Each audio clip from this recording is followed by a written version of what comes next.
তৃণমূলের অন্দরে তুমুল চাঞ্চল্য। রামনগর ১ ব্লকের পঞ্চায়েত প্রধান সুশান্ত পাত্রকে শোকজ। দলবিরোধী কাজের অভিযোগে কঠোর বার্তা জেলা নেতৃত্বের। আপনারা পেয়েছেন বা কোনো ব্যবস্থা কোনো আমি আজকেই নোটিশটা পেলাম, ওই যে টিভি নিউজ দেখার পর দেখলাম আমার কাছে হোয়াটসঅ্যাপে একটা চিঠি এসেছে।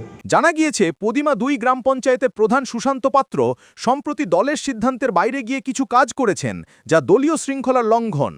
জেলা তৃণমূল কঠোর হুঁশিয়ারি দিয়ে জানিয়েছে সুশান্ত পাত্রকে কারণ দর্শানোর নোটিশ পাঠানো হয়েছে।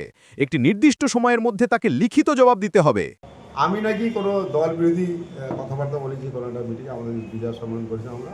দলের সিদ্ধান্ত উপেক্ষা করে ব্যক্তিগত স্বার্থে কাজ করলে দল কঠোর পদক্ষেপ নেবে, স্পষ্ট বার্তা জেলা নেতৃত্বের।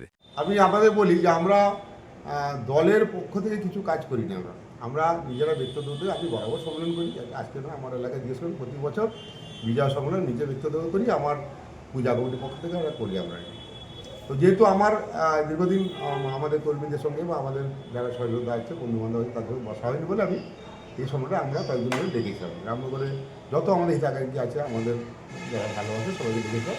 আমরা দেখেছি প্রায় 1000-এর বেশি লোক জমায়েত সেখানে, সবাই দেখেছি। এইবারে সেখানে বক্তব্য রাখতে গিয়ে কেউ কেউ কিছু বলেছে, সেটা কিন্তু দলের বিরুদ্ধে বা কোনো কারোর নাম ধরে কেউ কিছু বলেনি। সেখানে ভূমিপুত্র কথা দাবি উঠেছে। হ্যাঁ, ভূমিপুত্র তো আমি এখানকার মানুষ, আমি আমার এখানকার লোকের কথা বলতে পারি। আমি তো কোনো দলের হয়ে বলছি, কোন দল থেকে দিতে হবে, কী দিতে হবে সেটা বলাই কিছু।